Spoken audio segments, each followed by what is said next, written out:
Hard work, hard work, hard work, work. There you go. Forward. Hard work, hard work, hard work, hard work, hard work, work. There you go. Forward. Hard work, hard work, hard work, hard work, hard work, work. There you go. Forward.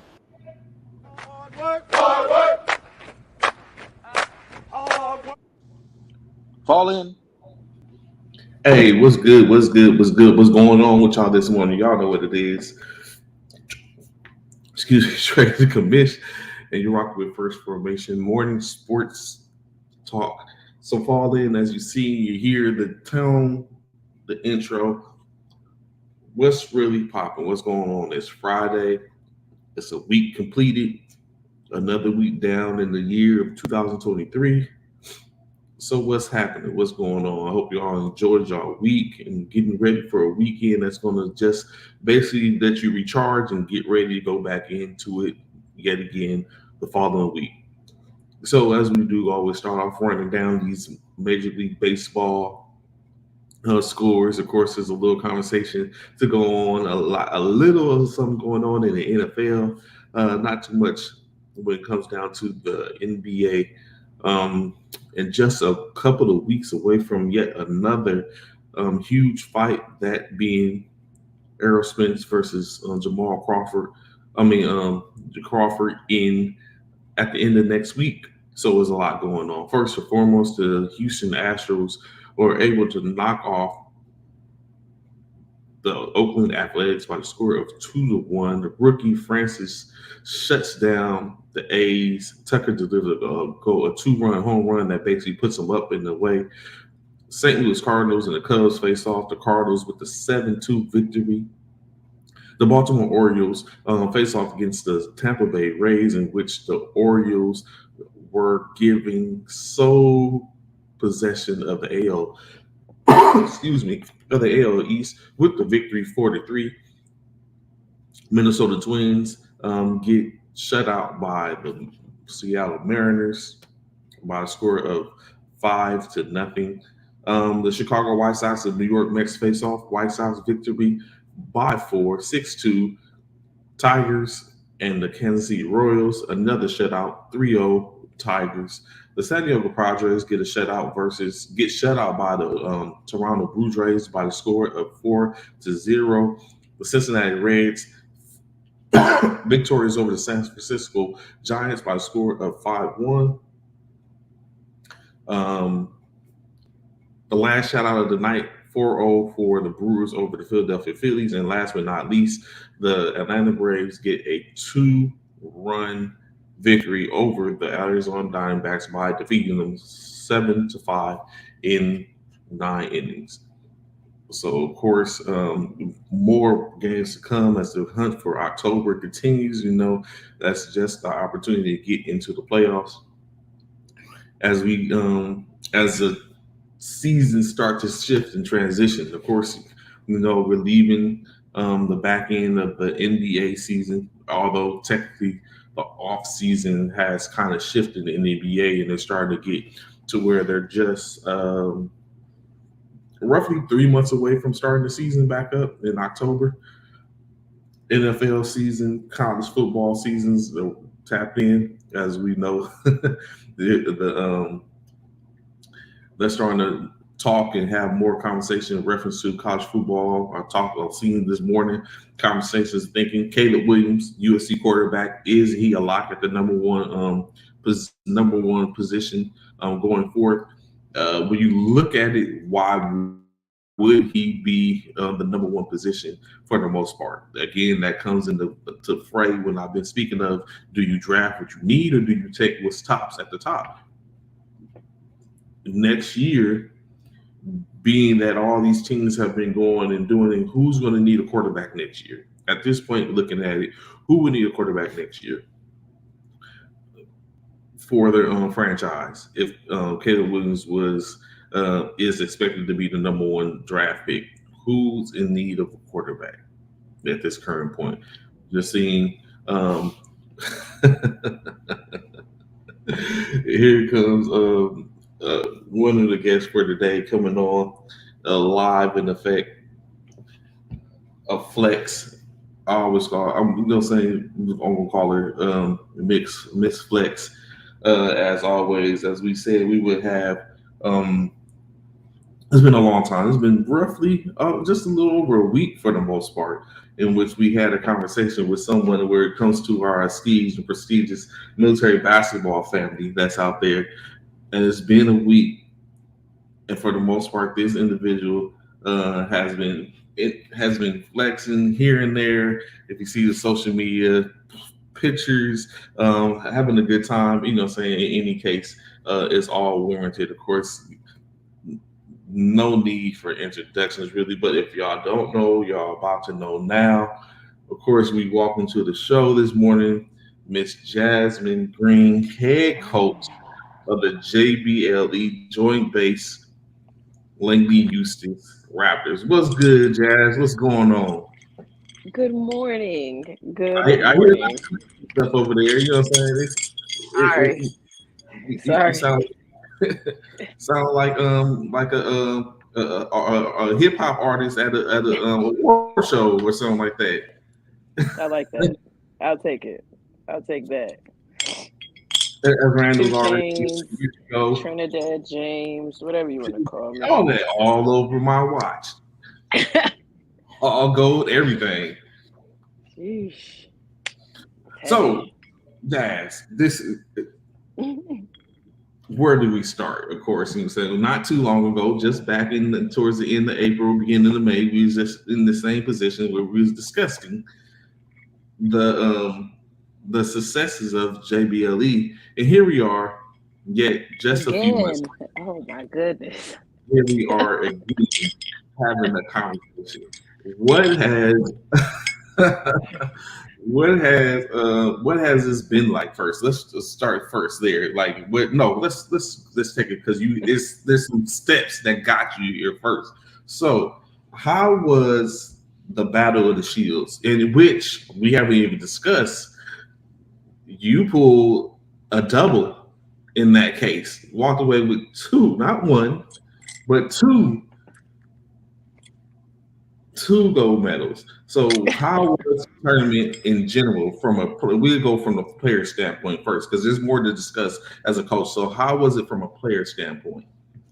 From a player standpoint, it was a little rough for me because our first game was actually during our men's game, so I couldn't play. I couldn't play in the first game. I'm sitting here coaching on this court and watching them play on this court, and I was like, oh, they got it. They won by like 50 that game, so it was no issue. But that 3-minute warm up, that hurt you, girl. I said, hold on, I gotta go from my heels to my shoes and get my feet to recover in 3 minutes. That's a little rough, but it was cool. It was fun. It was nice being able to see everybody play at the same time. I had a good time. That ball was rough, but what ball was? What ball? It was I think it was a Wilson ball, but it was hard. Like, okay, was it not broken outside? No, okay. It was just like a very outside type of ball situation. Okay, not a shooter's ball. Okay. I smoked a lot of layups. You see what's yeah, I see she got the net around her neck, she got the medal around her neck. Like, you would have thought she had been in the Olympics. She got a ring, she popping the rings. Oh man, I told her she sounded like a hip hop artist at the award show. I know, right? She look like she at the BET Awards, ain't she? No, she look like she at the BET Awards. Doing it big. Military basketball. If military basketball had a ESPYs, she be it. She be it. What's for real. What's going on, Tim? Hi, Kim. So I was just asking about what it was like for from a player aspect, because she did earn a player's medal as well. From the aspect, and she was just breaking this down to us, saying it was great to see what was to play all the games going on at one time. But for her, it's a little different. And then, of course, she had to go in the booth, pull the heels off, and put the sneakers on, and that made a difference as well. So, but okay, so like you said, it was a little different. It was sometimes in which I look because I know you played for a coach Wayne led team. So I looked and said, okay, who was coaching what, or what's more important? Was it the men's side of it or was it the women's side of it when he was coaching, or was it all in good hands? Of course, I guess it was, because in both instances, didn't both your teams go undefeated? The men's and the women's team. Yes. Yep. Undefeated. We sure did. Wow. Wow. Yeah, I had to lock in on defense because my offense was just not there. Like I missed so many layups. Oh my god. Well, you was so blowing layups. No, you weren't blowing. You was blowing layups. Blowing them. Yes. I ain't mad at Everybody kept going like this to me after. I was like, yeah. But you got the hardware, so it don't even matter. You got the hardware. Yeah, that's what players do. You know, say that's what Roberson. That's where he's not the greatest of offensive players, but he's known for his defense, and that's what kept him in the league a little bit longer. So that's expected. So let's talk about from the coach's standpoint. Hence the reason coming off nationals, being successful, now pulling up to an open. Was JBLE fully organic, or did you pick up a couple of players? our regular roster, all stationed at JBLE. You know how we do. We don't mix and mingle. She was like, we don't need extra. We don't need no extra body. Jazz, what you're telling me right now is came with the heat. I'm not trying to stir no pots or anything like that. No, stir the pot. Make it a pot of gumbo. Stir that Stir the pot. Don't hold back. As what you're telling me was go like this. there was standing and beating on desks for this type of tournament to where people can just link up and play amongst each other. And yet, in which there was a good amount of teams, I'm sure, because I've seen people who I know are at certain installations that were on certain teams and playing on certain areas. An open tournament that was asked for, but yet a clearly organic team with their players at their installation was the victor. So it didn't even make a difference, basically. Who played where, who you lined them up against, it didn't make a difference. Didn't matter. It did not matter. Was there a difference in the competition for the most part in this open? Like, was it like clearly looking and on paper, did it look like this could be a problem here and there? Or what's that, Jazz? Our report.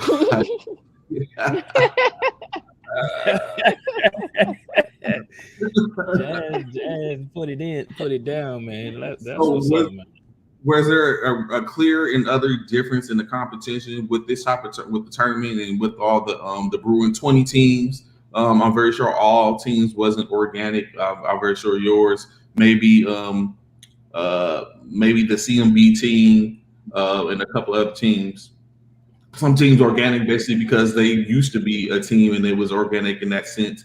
So was the competition vastly different than what you have seen? No. Not at all? Oh, wow. Now we were ready for anything. Of course that one team, you know, I don't know when you want to talk about that, but that team that we were all prepared for, we thought that would be a closer game, but it wasn't even close, Jazz. That was a championship. Wasn't that a championship game? So okay. So all right, let's keep it on because I did see a particular player that went down or was not in the game. What, the second half or anything like that? Did that make a difference? Or I mean, you said out the gate. I guess it didn't make a difference. Colt was he had out. 3 fouls in the first quarter. Mm. We played 4 quarters. Yeah, we got him out of there. Got him out of there early.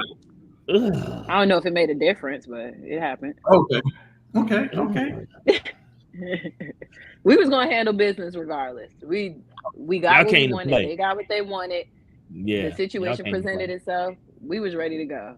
So we were gonna win regardless. So okay, but that was okay. Keep in mind that was one Bishop. That was one of the teams. What about what's up, good, Jay? right? Hold on, Jay. So what about? I haven't talked to Alex. What about? See, a lot of people ain't on here. Well, I mean, I noticed the Jazz is on here. We ain't getting a lot of. I see Wayne Well, jumped on. Like where all the ballers Tag that them. was talking about? Tag Yeah, them. where all I the do it. ballers it was that before the tournament it was talking about how they was finna do this, how they was finna do like where they at? Come Y'all on ain't now. no shows. Where these no shows at? Y'all running around here like the Sox. No shows. Where y'all at? Wayne, tell Wayne to hit the group chat. Wayne, hit the group chat. Tell Wayne your said, boys. "Send me the link." Look, Wayne talking about send me the link. Look. I'm gonna send it to her. Look. Y'all done Tell let this your woman come in boys here. it's time. Oh, look at Ronald. Ronald's like, well, eyes, everybody looking. Oh, Where definitely everybody him. Definitely him. Bring him Where in here everybody for at? sure. Because all the JBLE pictures have Ronald Traps playing his Ooh. best defense, which wasn't. Well, let's go. Well, let's speak on it then. Let's speak on it. I was speaking. We are sick of Jazz, but she.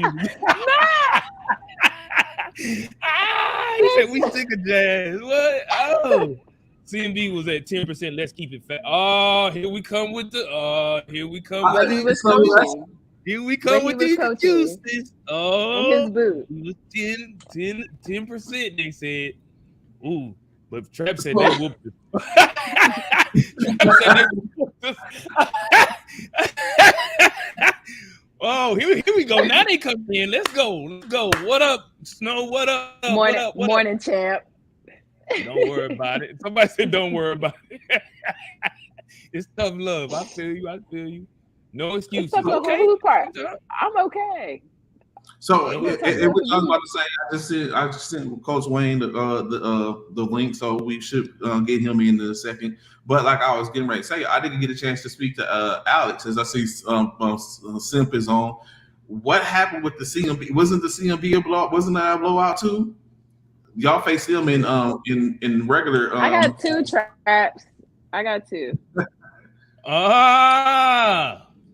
She got the receipt. I'm looking at my trophy case over here. I got a lot of stuff over there. Oh, Trap said he got 11? Oh, y'all got beat, so they y'all beat by 11. Oh, yeah. I'm sorry. Back to that. Beat him by 11? Oh, they beat him by 11? Oh, okay. Yeah. He was coaching. Simp was coaching. Alex was playing. Oh, Alex played. Okay. Yeah. Oh, Alex played. Gotcha. Yeah. And here we go. Here go Trap. Ones that matter. He said ones that matter. I'm gonna take y'all on a tour real quick. Hold on. She said she finna go. She about to show us. What do you call that? What's that show? You see that? That's a Hall of Fame induction plate for my college. Hall of Fame induction Traps. What? Trap? Please don't play with me. Like she got receipts. She got receipts. We gonna walk you through the whole. Here come the receipts. The whole thing. Traps. We just gonna do this. We just gonna do this, Traps. Okay. now stop playing. Trap coming for you. Now I'm gonna sit back down. He coming for you. Look what he said. Oh no, that wasn't Trap. That's James. Look at what James said. She pays for that stuff. Oh my god. The hate is ridiculous. It's crazy. I'm gonna show you some NCAA tournament rings. Oh, Trap say he going to the NCAA rings now. Let him live. Like Snow, tell them Snow. Jesus. Let him live. Snow. Just to say, I see her in there ordering them.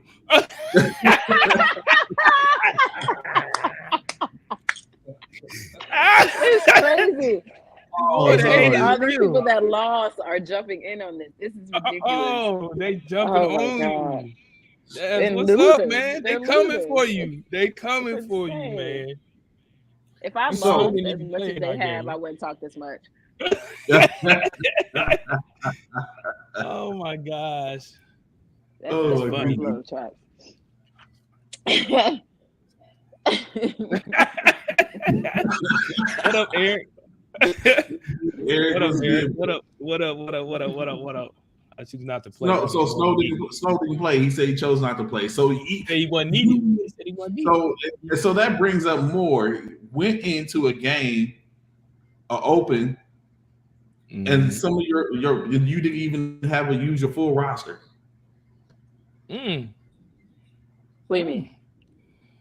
Why did I? Because no, listen, Traps. I'm not a. The way our team works is we have great chemistry. We have people who are selfless and people who understand what game is theirs. Snow said, "Do what you need to do." I did what I had to do, and we won. Okay. We did it at Nationals when we won this. Oh Lord, we did it at Nationals, receipts, bro. She got receipts, we did y'all. It this time. I'm just saying, she got receipts all over her body, all over her body. She got receipts. I said, don't believe. Traps couldn't even guard my daughter, and she's 7. Like, let's get it. Wow. Uh-oh. Whoop. Somebody say whoop.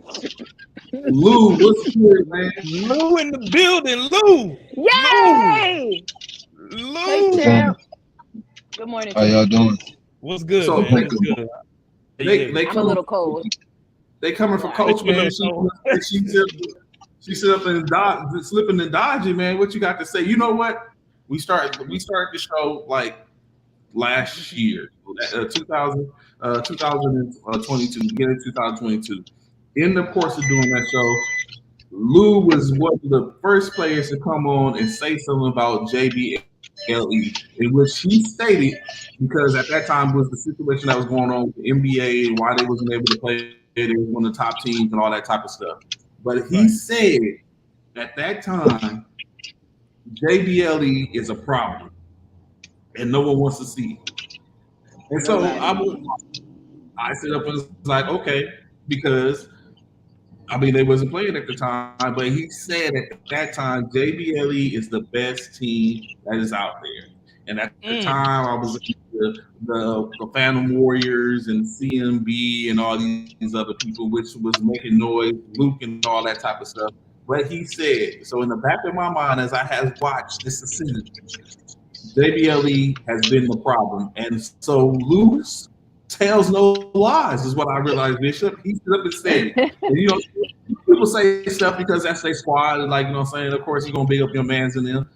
But Lou has told no lies, man. So I just continue, you know what? When Lou speaks, people listen. Oh, man. I appreciate it. What can you say? You I don't know, that's coming off of what we took to the head in Texas. Those kind of experiences are extremely humbling when it comes to talented teams. You feel me? All right. I feel like we thought that we were bigger and better than what we were, and then we had coaches that wasn't necessarily on the same page as what we were this year, as far as preparation. Any humbling experience to a talented team like we are is gonna right the ship type shit. So I stood on what I said after we got our ass bust. When we should have been going up to the NBA championships or whatever to redeem ourselves, we kind of got robbed of that experience. We would have showed y'all this shit a long time ago. My bad, I keep cussing. We would have showed y'all this a long time ago, but we were robbed of that opportunity. So, you had to be patient and allow it to come into fruition. But yeah, if I say it, I'm gonna stand on it. Y'all still haven't seen our entire squad, honestly. Oh, facts. Facts. What's good, Coach? I see you. What's good? What's going on? So Coach Wayne coming into the show. Hi, Wayne. What's good? So Trey, let me say this real quick, man. It sounds like they got an all-star team, man. He said they didn't put their best talent. They ain't put their best talent on all their talent on the floor, man. He said they had reserves ready to get on the court, and they ain't even get on the court. They ain't even lace them up. Trey, that's good. Take it into like look at the situation with Junior right here. Junior didn't go to Orlando. Right. He went to Orlando, but he was a part of Texas when we went up there. We have other bigs that don't show up. We got 2 All Navy members that ain't show up to none of the tournaments, with the exception of like one. We've been consistent all year. Like y'all haven't seen everything. JBLE. Would y'all think that Ray Robinson is a good player? Yeah, y'all didn't have. Y'all didn't have Ray Robinson, Coach Walcott. Nah, he didn't show up.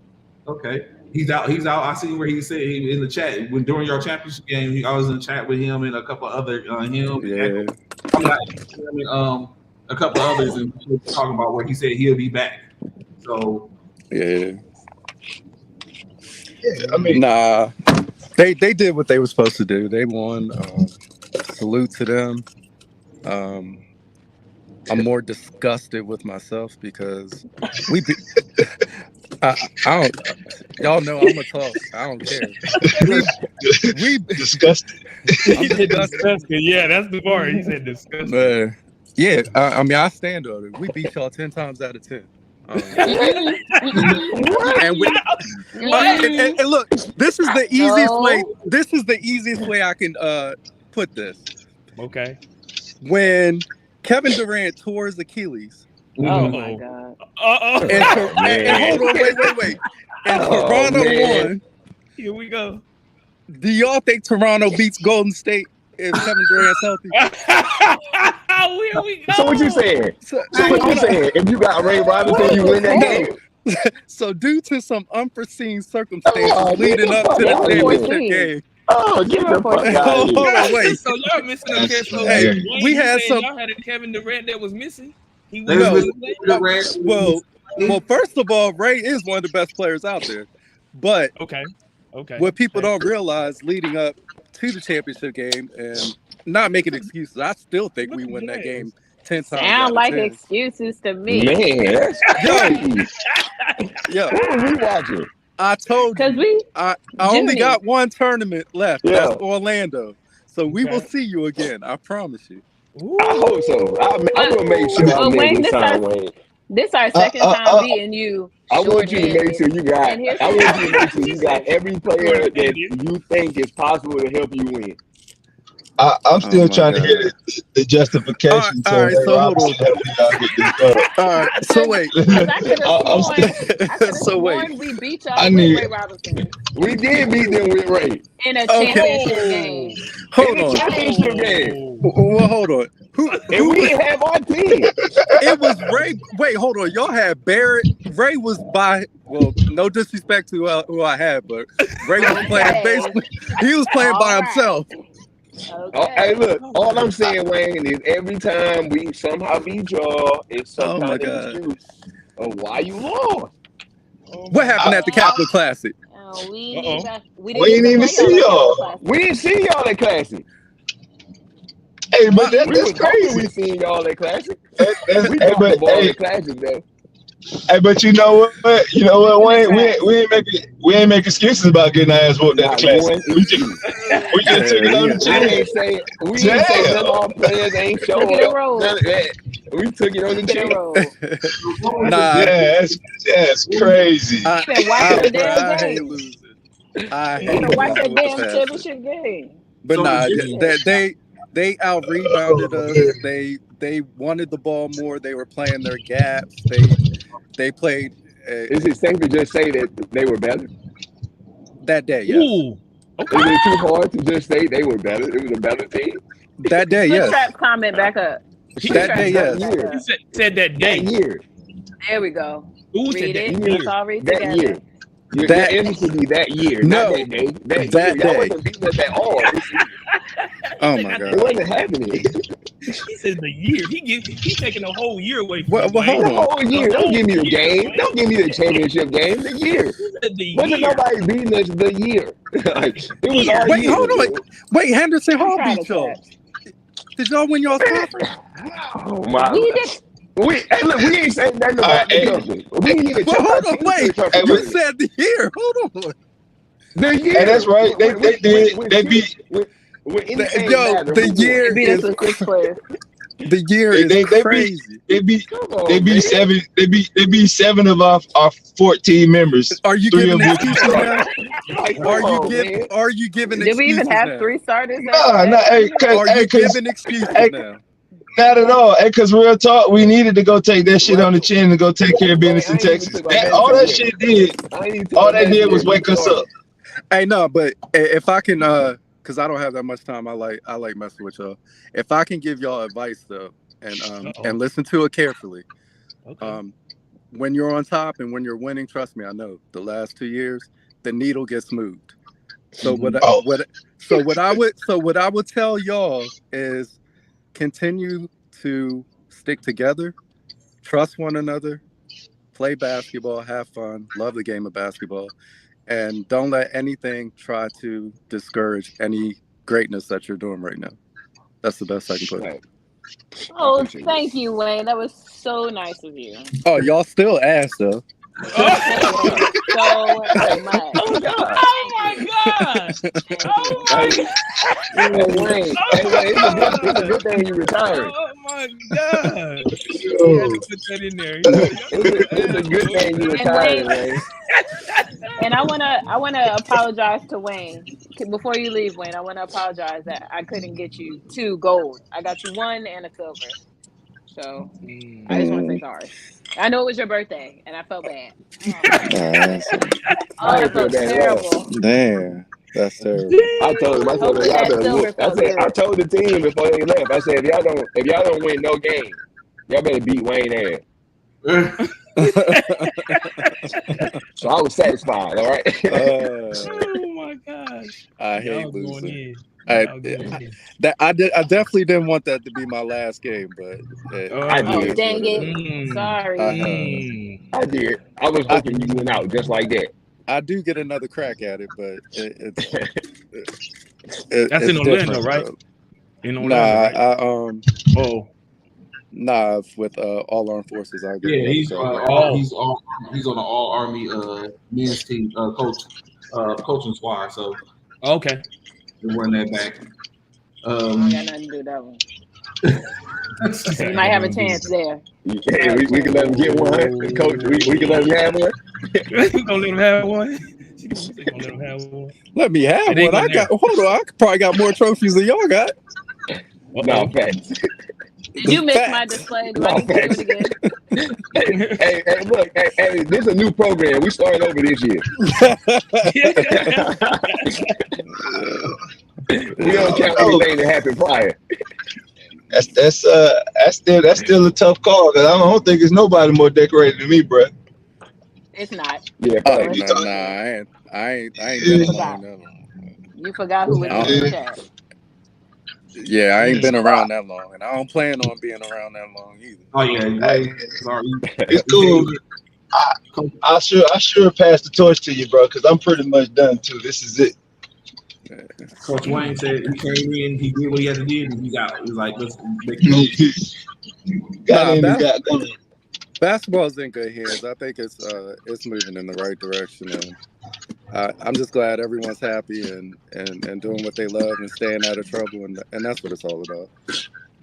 Big So facts.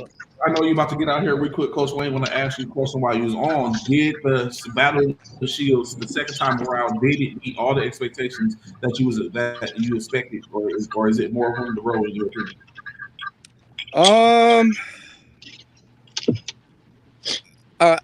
It's good. This might be a long-winded answer. Okay.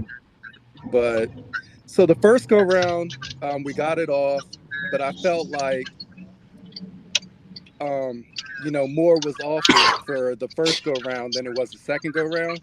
Okay. Because the second go round was done the right way. Like, we had more teams, everybody turned their rosters in. Everything was checked, everything was done the right way. You got everything that you wanted there, and I felt like, some things should have been shown for that group as well. Okay. That didn't happen the first go round. But outside of that, I mean, the venue, I mean, you couldn't ask for nothing more. It was a great tournament. The right team won. That's right. You know, I wish I could have showed Kim a little bit more love than what happened, but that's a conversation that me and her had, and hopefully next year, you know, she's represented the way that we envision.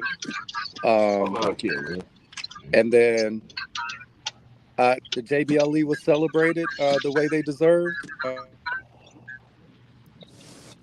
And I really have no complaints. You can always get better. So I'm kind of nitpicking the little stuff. But next year it'll get better. You know, there'll be a different group leading the tournament. I mean, I'll still be there, but I'm passing that along as I exit left military basketball. So I'll make sure it's still there and in good hands. So y'all still have what you want, because that tournament ultimately was created for the players. So whatever they want, that's what will happen. Roger that. Roger that. Really appreciate Coach Wayne coming on, tapping in with us this morning, trying to deflect a little bit of the loss, and then giving us an insight to what it is. As we know, he's hanging up his whistle to some degree, and then going to exit out, which of course in true fashion doing it. So greatly appreciate Coach Wayne coming on and tapping in with us this morning, falling in with us. So now, Daz, what is next for JBLE? Will we see? Is there going to be a competing NBA, or is it going to be an independent all year round? Will we see yet another team that goes wire to wire with the Nationals, with this time our opportunity to win that championship? What's next for JBLE? That is a discussion that we have to figure out what we want to do. We do everything. We make all decisions as a team. So whatever the guys want to do, that's what we'll end up doing. Right now, we're just playing in a program, trying to stay fresh, trying to get everybody ready for their all armed forces, whatever they're doing. And then there's a tournament that we want to go to. So I'm trying to talk them into doing it, but I don't know what's gonna happen yet. But as far as the NBA or independent, we'll figure that out. Are y'all going to the Rock Hill Coliseum in South Carolina? I ain't heard about that one. You heard it? Yeah, hit us up offline. Let us know what that is. We've been chilling. You know, we still smoking on this Hawaii pack. We ain't even got to the CSMB pack yet. I'll hit you offline. Appreciate it. Later.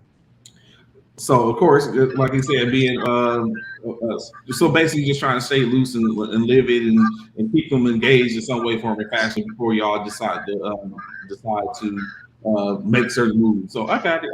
I keep it. Okay.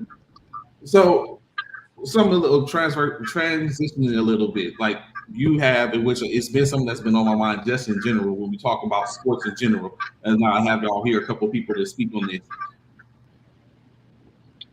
You have rings, you have hardware, y'all have hardware. Lou was just talking about he has hardware. Is it necessary? Is those things necessary to solidify yourselves as top tier people in your industry? In this case, military basketball. If you had not got a single ring, well, maybe in this case it maybe is, but if you had not gotten a single ring or medal or trophy, could it be possible that JBLE could still be discussed with the greats, having been there but not had one of those things? Because I asked that question because I really feel that you don't need a ring to be successful. I just think that's extra. I see the goal. I just think it. I have been thinking. I have pulled over this all the time again. You do not need that hardware to be successful, in my opinion. What's y'all take? Agreed. You don't need hardware to be successful, but you need hardware to be considered a champion. Exactly. There's a difference. Success is in the eyes of the beholder. I mean, everybody's successes should be a measure of them, their personal self. But to be considered great, that's a title that's given from society. You feel me? There's no such thing as great without being able to have something to solidify. But success, everybody's success is different. That part. So I'll never say that somebody's not successful because they don't have hardware, but because you define success. You feel me? But great, that's different. Nobody remembers the Buffalo Bills. Thurman Thomas was amazing, but who the fuck is them? Straight facts. Straight facts. And Snow said it solidified to everybody else. I think that's exactly what it is. Just like when Jazz comes on, she does her flex. You know what I'm saying? You hear the clanging and everything like that. She puts the rings in the screen. Everybody. I think like Snow said, it solidified us because see, I've been here since 2017, 2018, and every year we had a solid team. Every year we had a team that arguably could have competed to win it all. But unfortunately, due to coaching, due to unfamiliar faces in the program, we just never got over the hump. And unfortunately, due to that, our recognition wasn't as high as it should have been. Like I feel like we would have been way more known if we would have solidified one of those trophies. But for me personally, I didn't feel like I needed it. I felt like, it boosted us for sure, but I don't think it was needed. Everybody knew who we was, and they know we coming, regardless. Coach Jazz? I agree with everybody. I like to have stuff hanging. I don't know. I mean, yeah. So and that's what it makes for it's like you said, stuff hanging, stuff posted. He was just able to show the case. Like those things, like clearly reality. It's receipt, as Bishop said earlier. It's receipts. It comes down.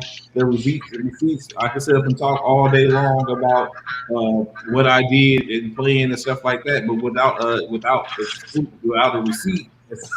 Minus me going and purchasing something to solidify that on my own, it doesn't like you said, it makes sense. Like to sit up and go and people walk in and like, dang, to see the accomplishments.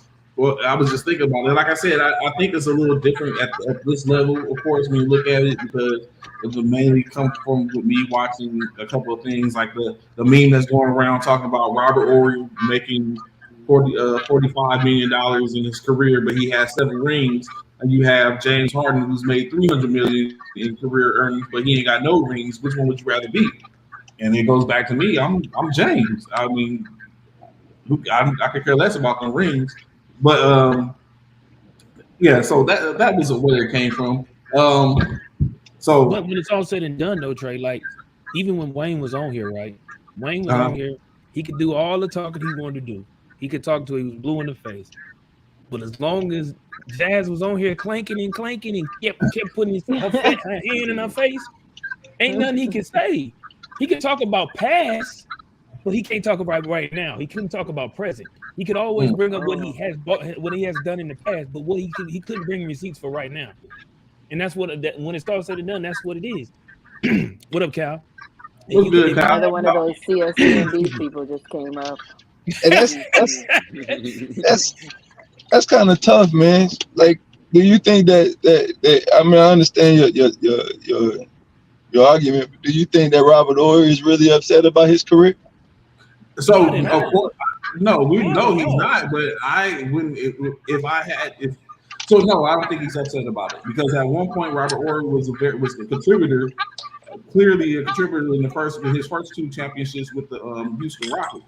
And then he became a person that kind of got in where he fit in with the Lakers, with San Antonio, to finish off another 5 rings.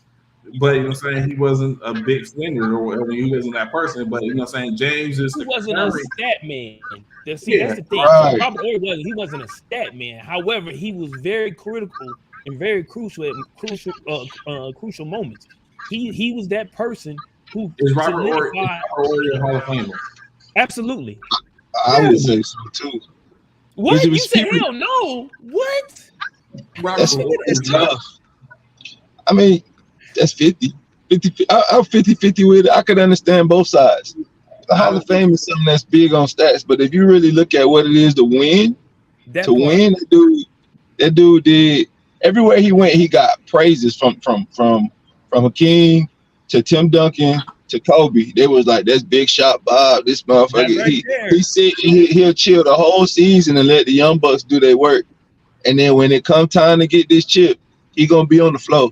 At the end of the game, they gonna know he not finna mess up. Now 9 times out of 10, they giving him the ball so he can hit shots. This man is solidified out of those 5 chips, probably 4. With like game winning plays. Like it's hard to go against it. Like one the best player in the league, one of the best players in the league on Mount Rushmore is Bill Russell. His stats wasn't crazy either. But he won. But exactly, the big, huge but is that he got the hardware to prove why he's on Mount Rushmore, why he's deserving to be in the Hall of Fame. I don't think Rob gets in as an individual player. I think he even gets in on someone's on a roster, on someone's roster. But on the side of it, the conversation, James Harden, I believe, is a Hall of Fame player. It's just specifically off of his stats, and like we were talking about. Wait.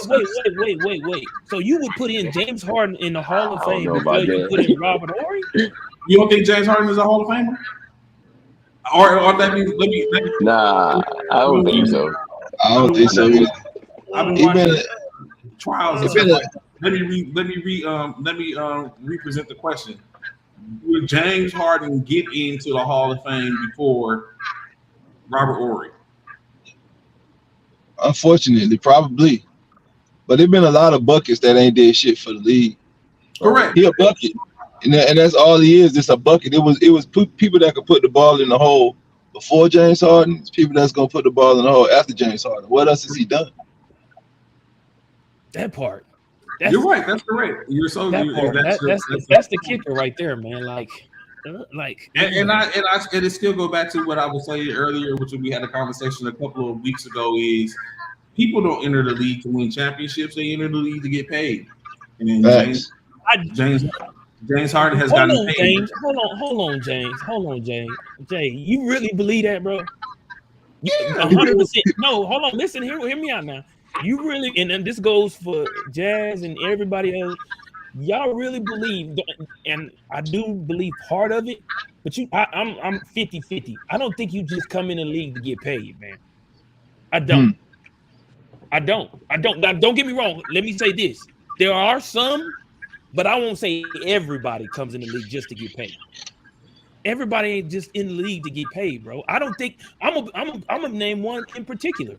I don't think Michael Jordan came in the league to get paid. I don't. I think people come in the league for the love of the sport.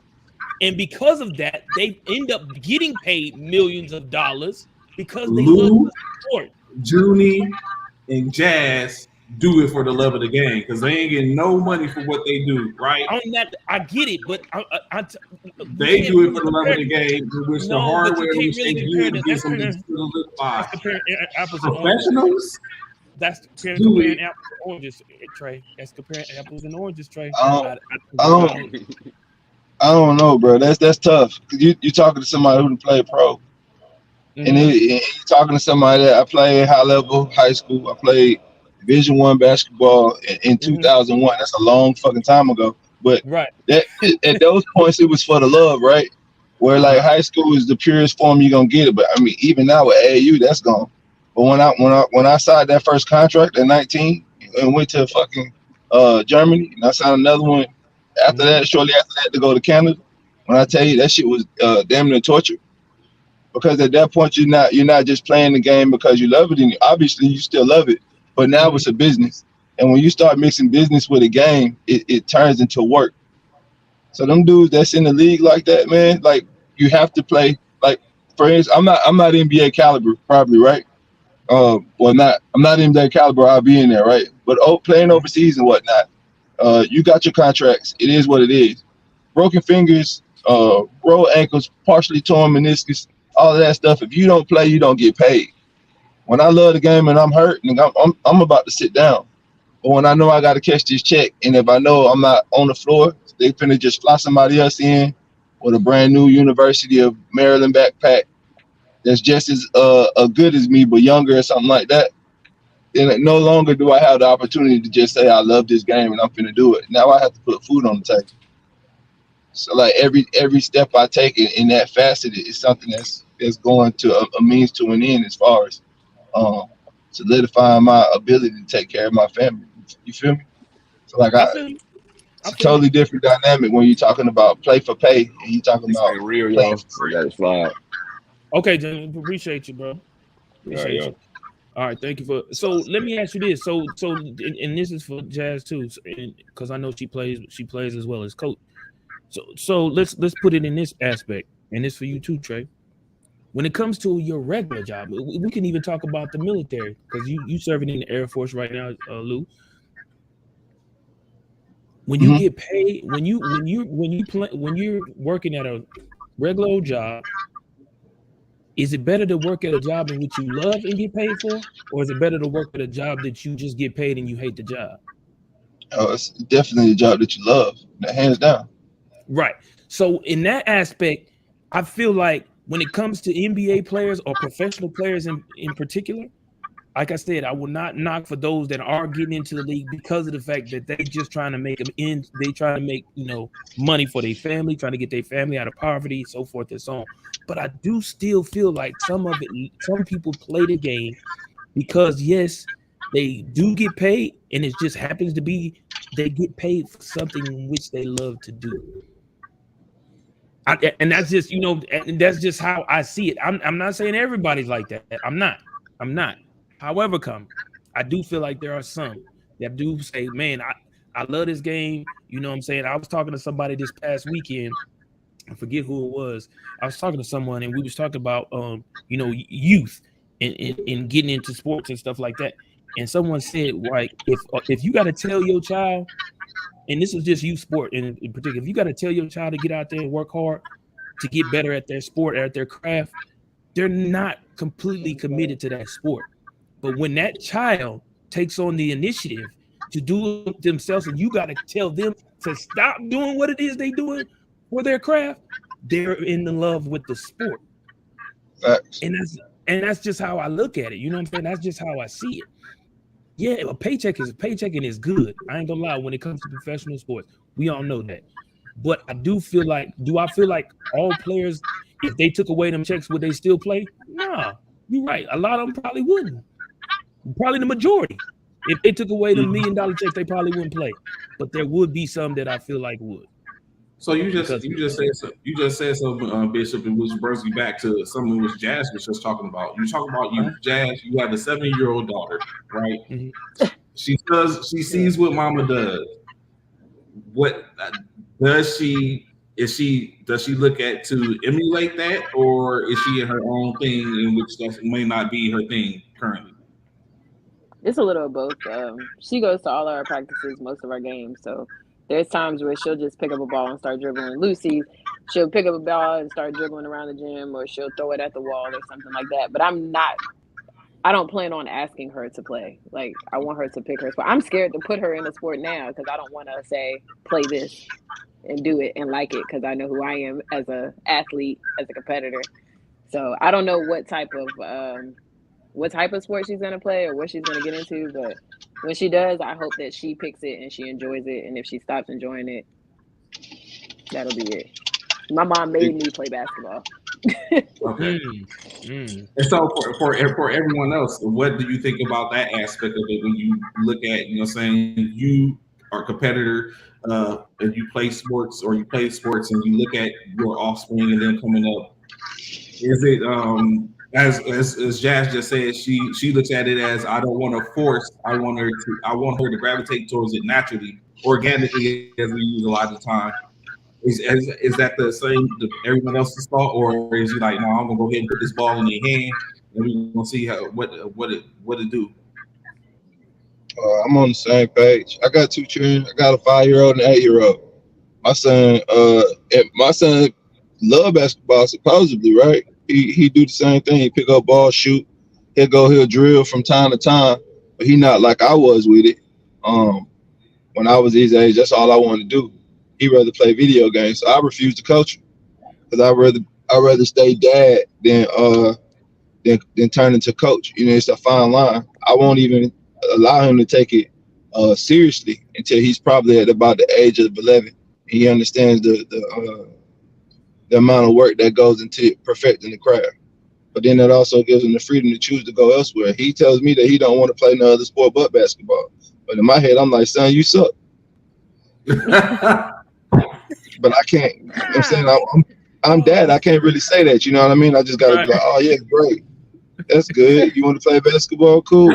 You know what I'm saying? But for real, when I was your age, I was killing people. You trash, bro. Tough love, boy. You talking about tough love, boy. That's tough love right there. But you know what? That's such a true statement when you look at it, you're saying like, yo, like no, like that's not like no, baby, but so it's one of those things. So, and for you, Bishop, I know you're you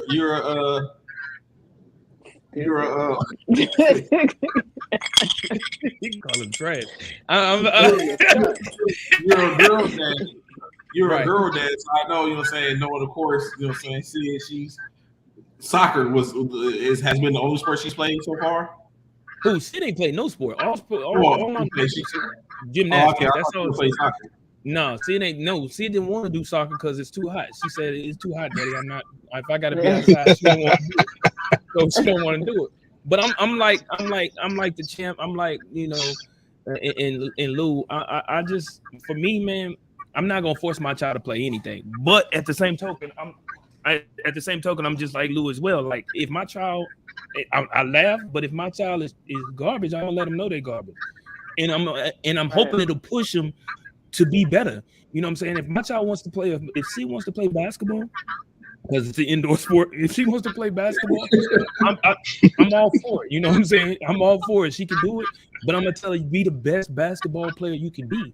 Because when it's all said and done, if you're not gonna give it 100, 110%, why waste your time or anybody else's time? It's not worth it. It's not worth. It's cool, yeah, if it's something, you know, extracurricular you just want to do for fun, but don't waste your time or anyone else's time for just extracurricular. If you want to be serious about it, be serious about it. Take, like I say, hone your craft. Do what you got to do. Spend them hard hours. I shouldn't have to tell you to go out and dribble. I shouldn't have to go tell you how to do drills. I shouldn't have to tell you any of these things. Like Lou said, at a certain age, at 11, 12, 13, you should be already in your head. Look, I'm on Monday, I'm doing this. On Tuesday, I'm doing this. On Wednesday, I'm resting. On Thursday, Friday, Saturday, I'm doing this. So forth and so on. But yeah, I'm not gonna force her to do it though. I'm not gonna. A lot of kids, especially being a coach, you find a lot of kids or a lot of parents who try to live through their kids, who try to live their highlight reel through their kids. You know, they push their kids too hard. Like whoever I was speaking to, I was just speaking to the other day about it. This lady said that she found out not until the student athlete had signed with the university to play softball. Once she got out there and started playing softball for the university, she came back to her old coach and told her old coach, I can't do this. That was on the show the other day, on Kevin's show. Right. It said he really couldn't. Yeah. That's who it was. Yep. Really couldn't do it. She really couldn't do it because she was only playing for her father.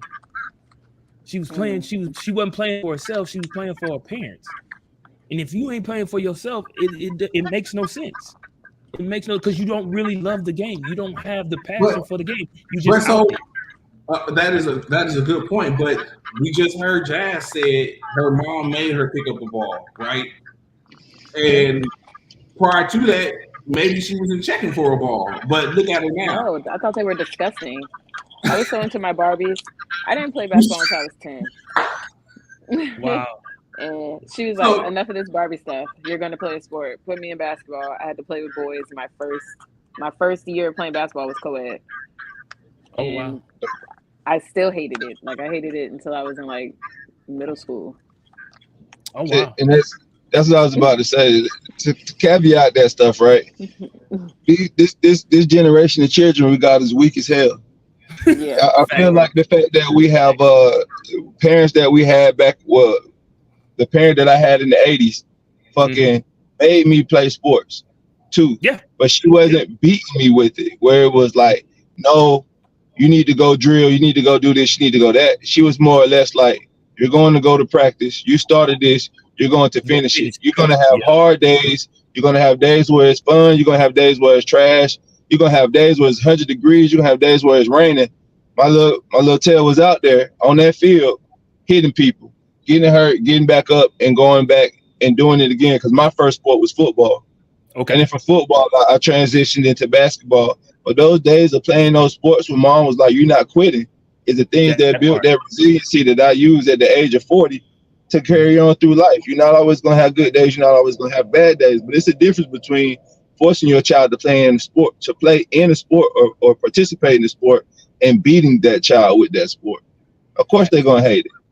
Facts. Straight facts. So that's more parenting than it is anything else. I totally agree. My mom and my dad forced me to play football when I was a kid. Like you said, it was no questions. You about to get out this house. You're not finna sit around this house. You're not just finna sit and play outside all day.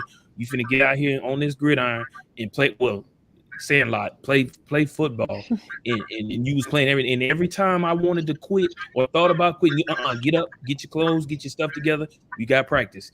Every time I thought about quitting, get your stuff, grab your stuff. Come on, you got practice. Mom, I don't want to go. What did I say? Get your stuff, get in the car, get to practice. And I kind of understand I do understand where Jess is coming from, because the fact that once you get into it and you learn the sport, you find your passion for the sport, especially if you become good at it. Especially once you become good at it, it's fun. Once you become good at it and you learn more and more things, it becomes fun. Jazz, how did you become, with being that it was something you didn't like, to where now, like, you're a coach, you're a decorated player, decorated coach? How did that transition into it for you, being that you was like, I can't stand this? Like, what was like? It was almost speaking to a mental part. What was that like? Yeah, it was a turning point, basically. I got a job, so I used to just like go out there and play, but then my AAU coach gave me a task every game. Like, so I was never allowed to shoot when I played AAU. I could not shoot. I could not make a layup. I could barely dribble. But he saw in me that I was aggressive. I loved getting in the jump balls. I loved being that person that ran through the wall, took the charges. Defense was really my thing. And so then he told me one day, he was like, you're good at this part of the game. Be the best person on this team at this part of the game. And I took that to heart, and I did it every time. And then I was like, okay, maybe I could do it. And then I became better at offense once I got to middle school. So that's when I kind of like turned into I got to get this. I got to get the sleeve. I need a headband. That's when I got into it. She was like, oh, Lord, now you really like it. Now I got to spend money.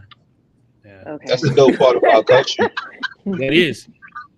To be able to identify something in an individual and make them fall in love with the game. Like, get the most out of every player that you have. That's the dope shit about coaching. That's the difference between good coaches and these people that just put on that title just for the sense of saying that they holding it. He's so right. Lewis hit that right on the head. That is the difference between good coaches and just regular old people just out there with the whistle. If you can take a person on your squad who has no passion and no resilience about playing the sport, and you can get them to find a way to enjoy the sport and become passionate about it, that shows you're a coach. That shows that you can coach the sport, that you know what you're doing in regards to putting somebody on the court. And a lot of coaches don't know how to do that. A lot of coaches just let the kids get out there and they just let them free fall. And they ain't trying to coach them. Find the best one and attach themselves to that one person. That one player. Yep. So now we're in a vein here right now, right? So let's take it back around. Like, I know Lou is clear and concise. He's saying he doesn't mix his words or anything like that. Same thing for coach. So being that now, coach, do you use that same type of approach as a coach currently, to where you see somebody and you're like, you recognize? I'm about to say, I don't know. Do I do that?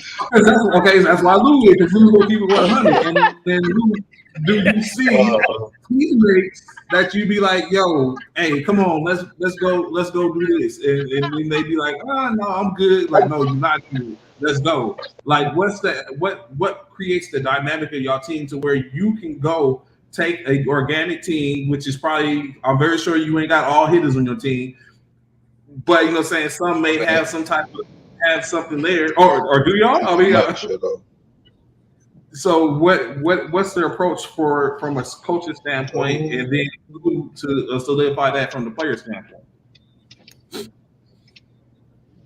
on your current squad? Both of y'all, but you could go ahead lead off, Jazz. Oh. Like you use that approach, that same approach? Oh, it's you now. Yeah, I think I do. I've kind of, how to say, like, I have to be myself when I coach. Like, a lot of people probably think I just stand there and kind of, oh guys, look, no, I really like curse these guys out, and I really try to bring things out of them. And then I have Lou behind me saying the same thing, but much harder and with way more curse words. But I think that's what makes us a good team. We have a balance of communication. I can say one thing, and it might not get across all the way, but then Lou will say it way harder, way more intense. And they just like straighten up. And I was like, yes, thank you. Team on 3. Like, it's a good balance. I think I do, though. I think I try to find what people are good at and try to make them better at that. I don't really force people to be something that they're not. Like Ramel, our 6'9", everybody wants him to score 50 points a game, but that's not what we need from him. And he does what we need from him very well for 40 minutes a game. And I love that about him. That he is just, what do you need me to do? Okay, I'll do that, and does it good. But I don't know, Lou, do I? Tell the truth. He said, why Lou side? We definitely have our favorites. That's for sure. When it comes to the way that you move. When I say we, I mean Jazz. Certain people have a super long rope, and certain people rope is super short. Is what it is. But the thing with like at the beginning of the year when we had cuts, and I was like, nah, Jazz, we finna keep all these, including the bums. And he was like, why? We don't need them. Like, it's bigger than basketball. Like, basketball is just a tool. It's for real. It's just a tool. It has nothing. Like, I don't give a damn if you're amazing at what you do or you trash at what you do. If you are consistently coming out here and putting forth effort, then there's a spot for you. You know what I'm saying? The reason why we're able to work the way that we work, even with it being that way, is because it's all family. I cuss these dudes out left and right, and then if they tell me that if somebody need to go jump in the gym with them, I'm in the gym with them. Same thing with Jazz. Jazz will cuss them out left and right. They tell them you need to get in the gym, you're gonna go to the gym with them. I don't feel like at this point, even with the way that we operate, the dynamics between our great players and our average players, or our elite players in comparison to the people that's trying to get there, I don't really think that we have too many more of those issues. But I mean, I don't know if that's really answering your question. I kind of feel like Langley is different, bro. Like this it's very different. The team is a family. It's a family. Like, we don't need, like, I tell, it's like she just gave the example of Ramel, and people want him to score 50 or 40 based on his size and all that stuff. I still tell Ramel that he is the MVP of this squad, even though we turn around and BG is the person that's getting the trophies. But that's because without Ramel doing what he's doing, BG not able to get off either. But it's just like any other sport, the person that's scoring the ball is the person that's always going to get all the attention. But that boy, he dictates the game without having multiple touches a game, because he's changing shots, he's controlling boards, he's deterring people from even coming around him, and then a lot of the time he's attracting attention, which allows other people to get off just from him standing. Like, it's so many intricacies to the game that people don't understand and don't realize how to use. But, you know, I've been doing this 20 plus years. I don't know no other way to explain it. It's a game inside a game. So when I take these people that aren't good, or we have to like I said, I was somebody's post that we talked about earlier, and like after Orlando, and I was like, even the bumps contributed because these are the dudes coming to practice, and iron sharpens iron. Mm-hmm. My first years playing all Air Force, I didn't because of the politics and whatnot, I was at the bottom of the bench. I got like 2 or 3 minutes a game, but then I also was like, people was talking to me like, bro, you're not even supposed to be here. You walked in off the street and took a spot. You know what I'm saying? And I'm still sitting on the end of the bench like I'm better than these dudes, but it's a process. Mm-hmm. It is what it is. I feel like those first years made me better, so I never look at somebody bad and be like, they're not useful. I think that's something that Jazz has grown into this year, but I also feel like she had to see it first because she was coming off of being elite and getting all that attention and having coaches that attention to do all the same things of that in that nature. But you know, it is what it is. We continually grow. And so that's been some of the same reasons of why, of course, a lot of the players, from what I've seen, gravitated to Coach Walcott or Coach Wayne due to the fact of the family aspect as a coach, or the same for Coach Parker, because it's bigger than basketball. It's like the X's and O's succeed being on the court, and it goes to being off the court, in which, being mentors and helping out and stuff like that. So of course that has been, it continues. Obviously, you see and hear that when you have people who are the coaches that that kind of like breed the family aspect, seems to get more buy-in from their players. So I mean, so and you can see it. Like, you watched us play, right? Yes. You can see how excited everybody is on our team for each other. And like, even when Ty, who takes those amazing pictures at all the tournaments, mm-hmm. we have so many bench pictures for our team of us standing up or clapping or meeting somebody on the floor or hugging. Like, I really think that's what makes us the most unique out of all these teams. Like, we really are a family. We hang out with each other. We watch each other's kids. We go to birthday parties. Like, it's really no separate. We all live close to each other. It's mm-hmm. It makes it special. It makes a difference, I believe. Of course, without a doubt. So that is, why now you currently have what is the goals that you have set now? You've won nationals. You just won the second annual Battle of the Shields. What's on y'all's 25-meter, 100-meter targets right now? What are the goals set? Are there a couple of other championships that you're looking at, or are you trying to run it back, or are you like, kill everything in the area and that's what it is? No, we just want to make sure that everything we enter, we give ourselves a chance to win. And if we get a chance, then we're gonna win. Like, if we put ourselves in that position, we'll win for sure. That Capital Classic hurt, but it is what it is with that one. Of course, we want to win nationals again. We want to win Orlando again. We had MLK last year, so we want to run that back. Will y'all be pulling up in San Antonio? Would y'all be putting up in San Antonio for the Joe Hall Classic? When is that one? That's when was it last year? I thought they stopped it. Or did they? Thinking of it. No, that's Marika. I think that's Marika. Yeah, you're talking about Keenum. Yeah, the MG. That's the Joe Hall San Antonio. The winner of that tournament gets an automatic bid into the nationals. We already got that though, but I digress.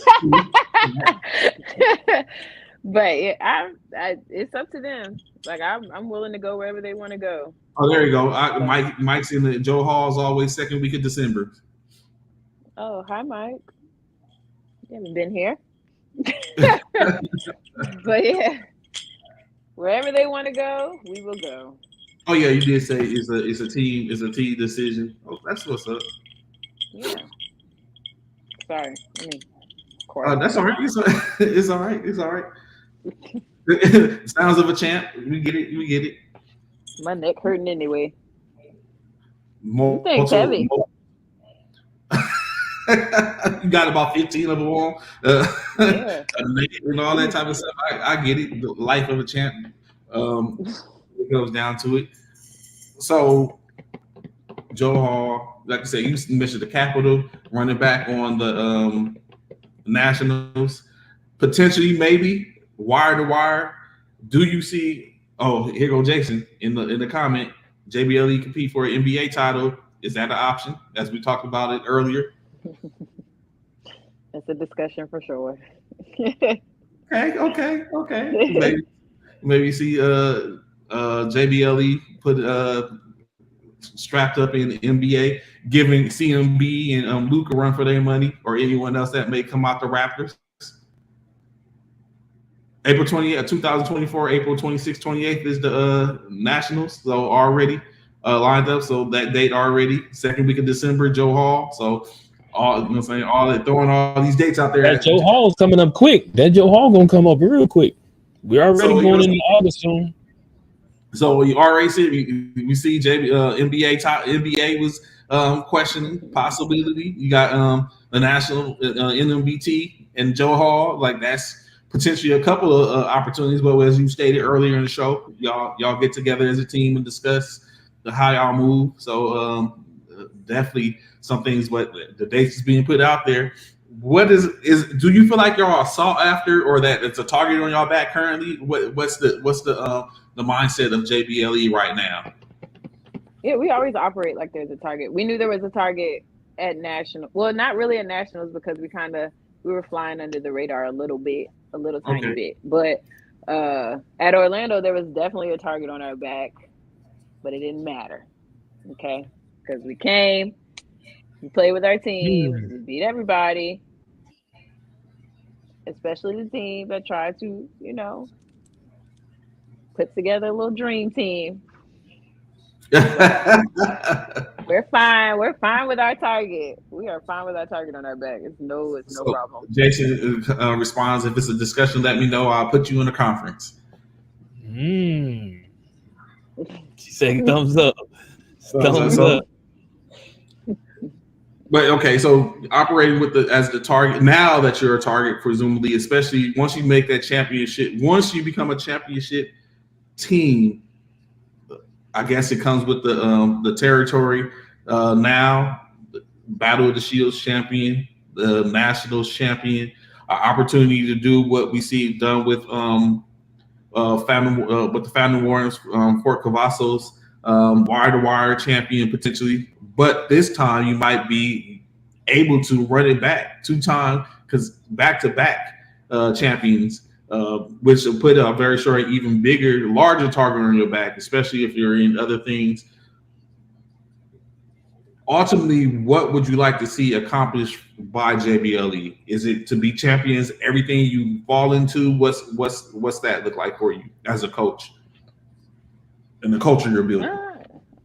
Championships are always like the end goal. But as long as they're having fun, as long as everybody's still happy playing, I'm good. I'm a happy coach because that's what it's really about to me. Because I think that was the difference between this year and last year. Like they were having fun, they were enjoying their time being on the team, and I think that's what propelled us to all of our wins. Everybody being happy, everybody having fun, everybody being excited for each other. So that's A, and then B is winning. And what's the goals for Jasmine as a coach? To stay. To stay around. How much longer do you plan on coaching? This was my first year coaching. Oh, okay. Oh, okay. Wow. So that's some added. Yeah. Hold on. Pause. Wait a minute. This is your first year coaching, and you got all that hardware already. So you know what was interesting?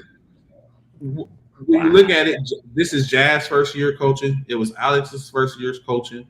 We've seen Timo take a stab at it, and he may not have amounted the same type of success that Jazz and Alex did.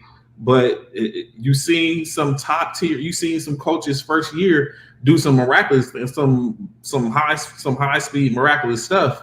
What is that to be said? Is it from who mentors were, or is it just something that was in the individual? So what would you say for you, Jazz? Was it mentorship prior to, or was this always in you?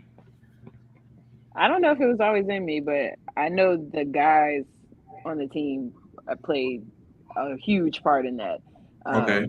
Lou especially, Snow, just having guys who have been around basketball a long time to help me and guide me and kind of take over when they seen that it was too much for me. Like, I think that played a major role in our success or my success as a coach, because I definitely couldn't have done it. I don't have a coaching staff, but I have players who are smart and know how to play basketball and have played a high level of basketball that took over that ship when I. So what made you pick up the helm?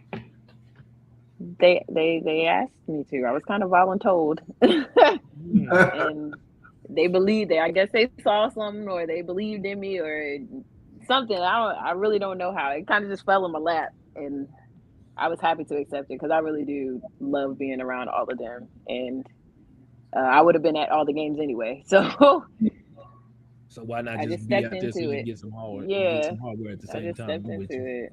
Yeah, I'm with that. That makes sense. So as a being a woman in this game, as a coach and stuff like that, has it came with any hurdles or anything like that, or has it just been, you haven't had any issues or anything like that? Like you said, you have the guys that can come to your defense if need be, but have you had any problems as being now, of course, a top tier talent in on the sidelines? But of course, opposite sex in the male dominated industry. What has been your experience with that so far? It's been nothing too crazy. I know when it first started, people didn't realize I was the coach. They thought I was like the manager or or like somebody's wife, and I was just sitting on the bench. But when I started sitting in the front or like standing up, they kind of, oh, it's her. Like, yeah, introduce yourself. Hi. Yeah. So that was when it first started. But now people understand that I am the coach, and they introduce themselves appropriately. I think the only issue I really have is refs. And it could be me, it could be my aggression, it could be how I talk on the sideline, but I know I was told one time that I need to figure out how to communicate with refs to where it doesn't sound like I'm their wife. And I was like, huh? So when they brought that to your attention, what did you think when that was brought to your attention? That you was being basically nagging, I guess you would say. Yeah, that's what he would say. He said, no, because that's why I sideline like is what are you saying to me, like nagging. Yeah, no, that's an official. What he was saying. Yeah, as an official, I know what she's talking about. Yeah, so yeah, please enlighten us. Yeah, so when it comes to female coaches, right? We look at them as, okay, it's kind of hard to explain, but in a way, like when female coaches, yeah, it's hard to say without sounding like a jerk, but right, it really is. As I watch it, I'm like, okay, I want to see how you navigate this. I want to see. No, because I understood what he was saying. Yeah, when it comes to female coaches, like, and not all female coaches are, of course, not all female coaches are the same, but sometimes it's just not necessarily just the female coaches too. It's male coaches too. It's about it's about the rapport in which you create with the officials. So some people may call it kiss ass, kiss up, or whatever, but it's not necessarily that. If you come across as a person who's able, because no one wants to be yelled at, no one wants to be cursed out. Not whether you coach, whether you're official or player, that's just not something. But we do get it. Some people, that's the way people communicate. However, when we're on the court and we're officiating the game, and you see something, if a coach comes to me, hey ref, hey stripe man, or whatever, they got all types of names they call us. But hey ref, hey, you ain't see that? What the fuck wrong with your eyes? You ain't see what the? Whoa, pause. Oh, wait. Whoa, like, who you talking to, first of all? And the first thing I'm gonna do one of these numbers. This is me. put my hands up, letting you know, hey, this is how close you getting. So calm it down. But if he can, hey, ref, can I talk to you? Now, when you do that, if you say, hey, ref, can I talk to you? Depending on when you say that, don't say, hey, ref, can I talk to you in the middle of a fast break or as the play is going on, hey, ref, can I talk? No. If it's a timeout or, you know, it's during free throws, hey, ref, let me holler at you for a minute. I don't have a problem. Hey, what's up? What's going on? Hey, so check it, man. My dude down here doing this and that. They dude is doing this. All right, I look for it. I got you. I look for it. I got you. I look for it. And now I'm aware that what he sees, let me pay attention to see if I see exactly what he's seeing. But sometimes when, we don't want nobody blah, blah, blah the whole time in my ear, blah, blah, blah, blah, blah, blah, blah, blah, blah, nagging. Yeah, nagging. Just I don't do that. That's every 5 seconds you got somebody saying blah, blah, blah, blah, blah, blah. Like, shut up. God, let the game play. Yeah. Golly, bro. Like, you said something the entire game. A verbal huddle between coaches and officials. Yes, exactly. Which is cool. We love to do that. We don't have a problem with that. We can huddle it up. I don't mind talking. Even when I was playing flag football, Trey, I would go talk to officials before the game. Hey, what's up? I introduce myself. Hey, what's going on? Because you want to build a rapport with them, man. You want them. You don't want them to have that, because when a lot of times some of the officials don't even want to be out there. For one, some of them don't want to be out there because they got called to pick up a what you call because or whatever, however. And then sometimes they just ready to, you know what I'm saying, get the game over with because it's hot or whatever when it comes to flag football and stuff like that. Or when it comes to basketball tournaments, they on game 6. They tired. They didn't ran up and down this court for 6 games. They tired. They dog tired, boss. You know what I'm saying? So, you know, you got to pick and choose when to talk to officials and how you talk to them, man. Unless I call it time. One thing I learned early, talking to the refs will not make it. Doesn't. It don't. But it does. It really don't. It so does. Okay, it can. It can. Yeah, it can. It all depends on what type of officials you're working with. Right, and I've learned like through this season, tone and intention. If I come to you with the right tone and my intention is to make the game better for everybody, not just for myself, they understand that. So that's what I learned when I had that conversation with that ref and he told me that. We talked about what he meant, and then I understood, like, okay, I'm not approaching it right sometimes, or I'm trying to catch a ref in the middle of me yelling at my players. So I'm yelling at them, and then I see the ref, and I'm like, and you, like, like, so I've learned that, and I'm trying to get better at it. I'm working on it because I don't want to be one of those coaches that people see and they're like, God damn, we got coaching. We got jazz. Yeah, I don't want to be that.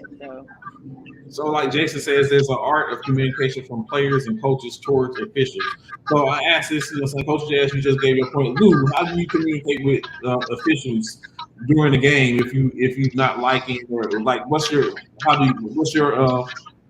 communication with officials as from a player standpoint? He has both sides, both versions. I try not to spaz on them at all, but I tell them from the beginning of the game, hey, I'm about to talk shit because I gotta work it. And they be like, I get it. I be like, but don't take offense to it or whatever.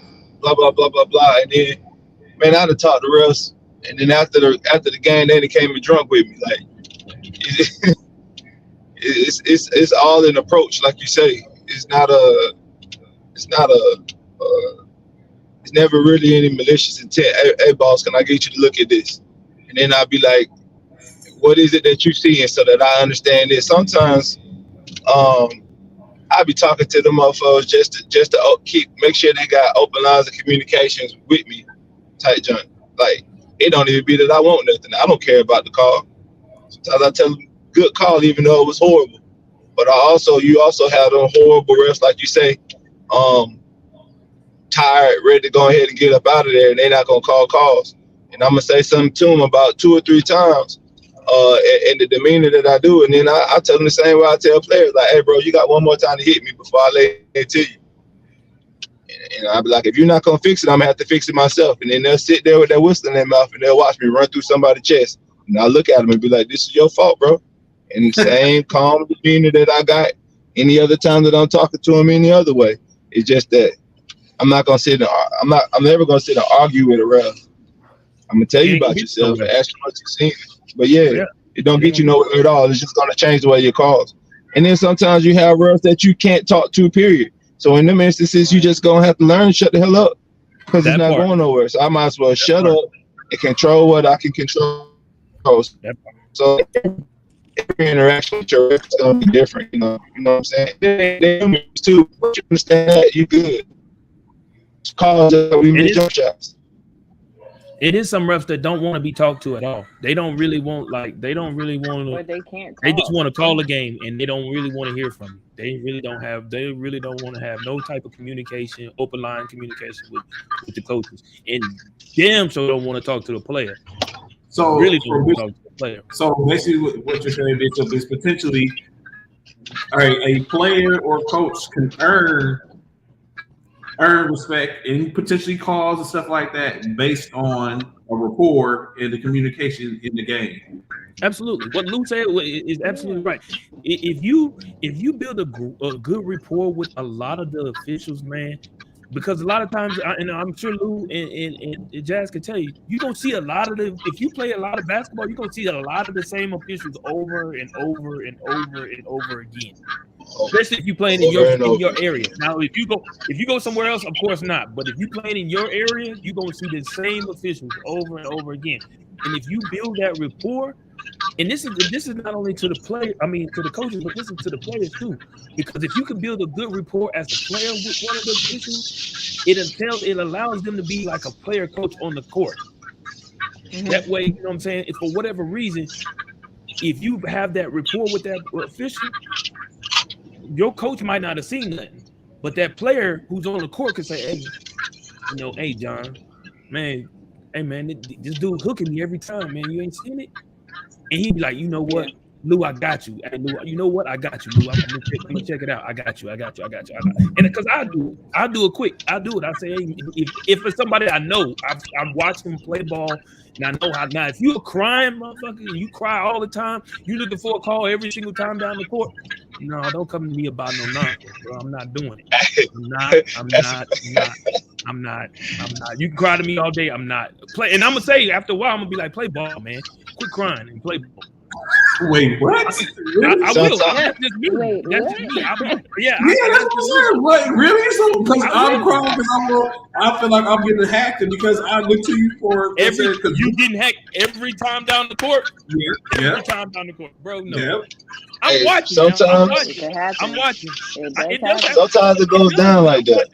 No, don't get me wrong, Lou. I get you, and so Daz, I get y'all too. It does happen sometimes, but once you tell me once or twice, I'm also laying eyes. I'm not ignoring the fact of what you said, but Lou, Jazz. No, I'm agreeing with you, bro. No, I'm agreeing with you. Yeah, is it fair to say basketball is a contact sport? Oh, definitely. Okay, so therefore, with that being said, you're gonna get a little contact. I'm not one of them officials that's gonna call everything. I'm gonna let you play. I'm not gonna sit here and pick calls. Well, so what if I'm a player looking for contact so I can get these calls to get to the? Because actually, I'm not that nice with the layups, but I can stroke it from the line. What if I'm looking for that and you're not like I'm looking to? I want the contact. I want the call. Like so. Listen.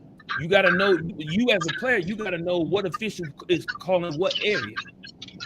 Each official has an area of responsibility. You can't go to the top official that's up there by the 3-point line talking about, hey man, I ain't contact. Oh, hey, contact. What? No, because that's the baseline official. Yeah, that's not his area. That's not his area. Especially if something happened in the paint. That's not his area. That's not his area. I got a thing when I go to the refs that's outside of that area, and I just ask them their opinion, like in general. That's cool. Like I know y'all, I know that ain't your call, but did you not see this? Because y'all work as a group, Sometimes when he missed one, you got to call him. And I know that's not your thing to undermine him. But are you seeing this? Can you have this conversation with this man the next time we have a dead ball? Because I'm down here getting killed. And they'll be like, oh, yeah, I got you. And I'll come back again and say the same thing. And say, hey, bro, am I crying? Because if I'm crying, I'll fix it. And that's when I start laying motherfuckers out. And that's what it is. And if that's what he's gonna tell me, then that's the way that he's gonna call the game. So I gotta adjust my play to the way that he calling it, just like anybody else. Like it is what it is. To me, the refs is just as much a part of the game as a player. Absolutely. However, the way that you call it is the same way. I got somebody that only shoots 40-50% from the corner. I ain't gonna give it to him at the top of the key. Right. So if I know the refs calling, I'm about to play it the same as that way. You know what I'm saying? And that sometimes, like you say, that's just a conversation to be had. See where he at that point, and then move from there. Facts, straight facts. Can't get refs, I'm not gonna lie. The refs do set the tempo. The refs can set the tempo in any game, And if they're a good team, if they're a good team of refs, when like 3-man mechanics, 2-man mechanics, or whatever, they can set the tempo. It's going to depend. And a lot of times the refs talk before. Well, we always talk before the game. We'll speak to one another and be like, "Hey, all right, this is what we expect from each one of us. Hey, we're gonna let these guys play. We ain't gonna call no tic-tac fouls and nothing like that. We're gonna let them play ball." Or you got some refs who will go against the grain and be like, "Man, I'm calling everything." And you be there you be like, "Damn, he ain't lying. He calling every damn thing." What was the situation with Colt in these fouls? If y'all can express, Mike. What? Faster than a Five Guys burger. We ain't had nothing to do with that. Check every game. Yeah, he had 3. No cap. We ain't had nothing to do with that. Like he's sitting on the ground. He like, hey man, like I just said, you get into the game and you create that rapport with these refs, right? Mm-hmm. You gotta understand that the attitude or the mannerisms, the temperament of that person that you're dealing with. Colt reactions to that call, to those calls, and that man was quick to blow that whistle. Colt's also a veteran player, bro, so he gotta understand once he got that first tech, all that extra stuff, that shit gotta go out the door. You already see where this man stand. He already gave you this tech. You've been warned. Bro, I already know what it is. He gunning for me. So I need to act accordingly. He continued to do the same thing he did that gave him that first tech, which gave him that second tech, which sent him on out of there. Haley got a text too. They was giving them out. He was getting text too, and so was they was only giving them to him. Justin got text too. Good Lord, sorry. They was handing out texts like candy. Yeah. I act like that. I talk to the ref and then I go to another and be like, "Your ref said it was a bad call." Oh no! They do be trying to play us against each other. They do. Man. Oh, boy said that was a bad call. Man, he ain't said that. They said Haley there to turn it in text. Really? Good Lord, that's the stats you want to have. Wow. Kaylee and Colt. So basically, Colt talked his way into a tech and off the floor. But okay, from an official standpoint, Bishop, even though you see this is what's going on and it's a competitive game and all that's going on, do y'all take that in consideration, or do you have some that basically by the book is like, nah, we're not going to stray from this left or right? If you asking for it, I'm going to give it to you, or do you like consideration like this is a championship game? Like, yes, you hit them with the first one, like, okay, cool your heels. You're talking about tech, right? Yeah, the tech. And then so when you're looking at like this is a championship game, he's a key player. Do you hold off a little bit, hitting him with that second one, or are you like, you know what, you asked for it, I'm gonna give it to you? So for me, I can only speak for me. Bless you. I can only speak for me. So if it's a key player, it depends. Again, like Luke said, and I'm sure Jazz can attest to, when it's down, and a lot of it's on the coach too. A lot of it's on the coach. The coach got to control their players. A lot of times you got to control your players. It's easy. It's way easier. That's why a lot of people, you see a lot of coaches will pull it out. Maybe they'll pull out that star player and have him come in and bench him for a minute so they could talk to him and cool him down. Because it's easier to do that than allow them to get a tech and cost you a game. But when it's for me, I'm gonna say like this, right? When it's for me, like you really have to push me over to give you a second tech. You know what I'm saying? You got to push me over. You really got to push me over to give you the first tech. To be honest, you really got to come off sideways for me to give you a tech. I ain't gonna lie. You really got to come off sideways for me to give you a tech. Like I ain't gonna just come out the gate. Now there are some officials, like Lou. I'm sure Lou and Jazz know. There's some officials. You say one wrong thing or curse, they taking you up out the gate.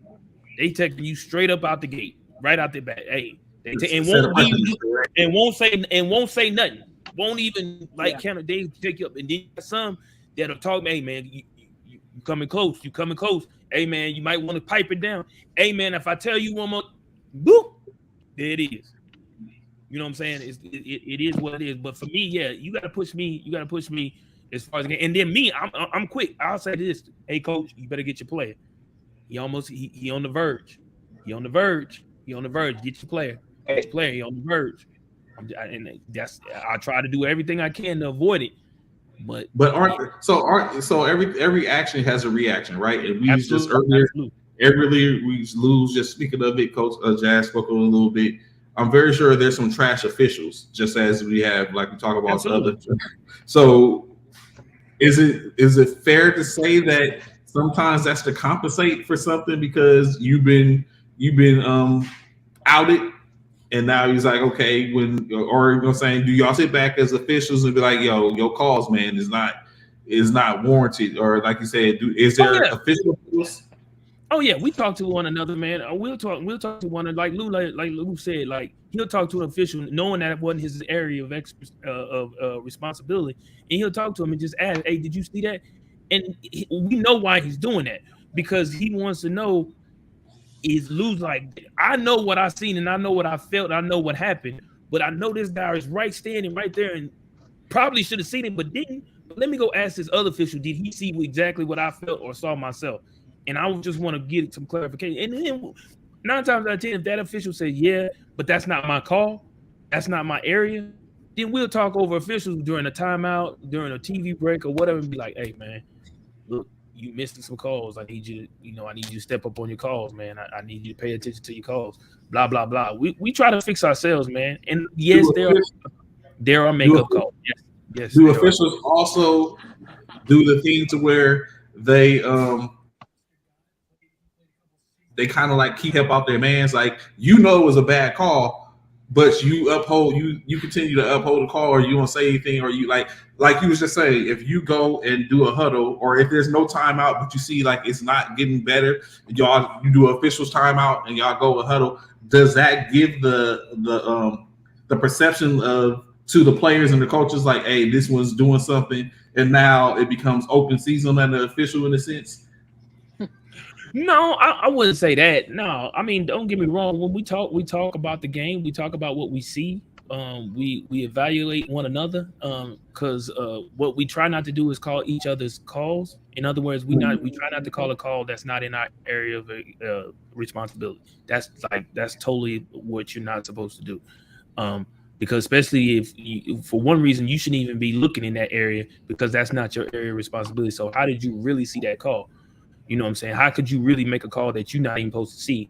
Now, don't get me wrong, especially when you're young at officiating and stuff like that, you find yourself ball watching or find yourself being involved in watching the game and not watching your area of responsibility.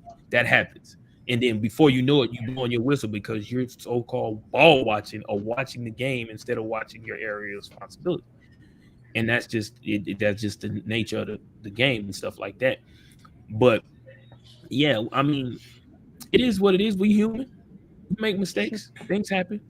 We try to fix them as much as possible. Like, I ain't trying to hear that. I don't want to hear that. I can tell. I would not want to officiate any Jazz's game. I can tell that already. And that's what I don't want. See, right there. See, that's what you gotta live with, Jazz. Man, I don't know. I'm just messing. Here comes Jazz. Here comes Green. Nah, I'm just messing. Nah, Jazz look like she cool. I see look the part. So that's what I like, the fact that Jazz looked the part of a coach, man. When she come out there, she may come out there one way, but she come out there totally different when it's time for a team to ball out. So I definitely, I respect that. So yeah, no, I don't have a problem with it. So I only do that. So I do that because my uncle, he coaches, and he used to tell us as kids, like, you see that coach over there? They're in sandals. They're they're in cargo shorts. Like they're not taking y'all serious. And we would be like, Right. yeah, they don't care. Like we use that as fuel and be like, yeah, they don't Right. respect us. So Right. he said, Right. if you don't look like a coach, they ain't taking you serious. That part. Go kill That them. part. So That part. I I try totally to agree with that. look professional. That part. Even though people are going away from that with the sweats and half zips and all that stuff in college and stuff. I hate it, but women's basketball doesn't do that. No, they don't. They stay clean. They stay clean. Women's Yeah. basketball, they stay They're dressed dressed to on the impress. women's side. Yeah, they dress to impress. They do that. I will say that. They definitely do that. Lou, I heard you talk about this may be it or might close to being it. So does that mean you about to put on the coach's hat full time? No. Yeah, I've gotten everything I can get as a player. And I'm good. We're breaking up, Lou. You breaking up, Lou. We didn't hear what you said. If that's what you said. Well, you see the head nod. Look at What Wayne. he's trying to say is no, he's not quitting playing. I quit playing. I don't think that's what Lou said. Yeah, that sound like that. That is sound not like what Lou said. It's Lou. So look at Wayne over there recruiting. Lou, come with me, man. Look Wayne over there. Look at Wayne. He recruiting already. Look, I just asked because I know Lou said he was talking about this. Yeah, someone said earlier is that are you making an announcement? Is you retiring? Yeah, you pulling them. Yeah, but not can y'all hear me? Yeah. Yeah, 9 times out of 10, I'm done. Yeah, Oh. I don't think there's much more I can achieve. Player. I've done everything I could do at this military level. Every match come, all Air Force, USA. I done did it. And this shit painful. I'm 40. It hurts. He said, drop that 4187 with me, man. Good Lord, look at Wayne, man. Wayne really trying to get him, man. Good Lord. It's safe to say, Lou, you probably gonna go to full-time coaching then? If anything, like yeah, that's tough. Yeah, I'm pretty much I'm like 60, I'm like 60, 70, 30, pretty much done, man. Unless somebody can find a way to light a fire under me to be real upset to have something to prove, but I don't feel like I got nothing to prove no more. That fire is kind of like gone from being a player. If that makes sense, you know what I'm saying? No, it totally makes sense. And then, like I say, more than anything, huh? No, I was saying I was trying to get to understand the game. So like I feel like to be able to coach him. Oh yeah. I haven't played. If I could feel the same.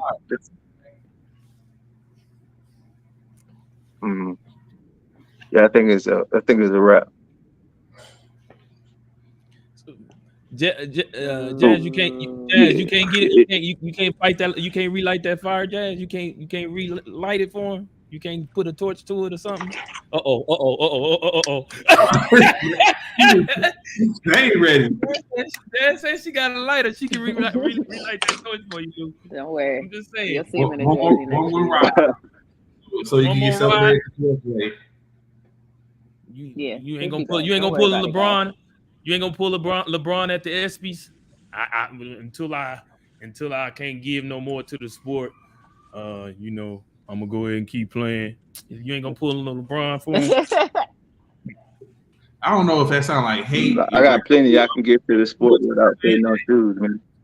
If you played for Brooklyn, I wonder would you be saying that? Like, would that have been the contentious? Like, it's just the hate. You know what? It's the hate. It's the hate.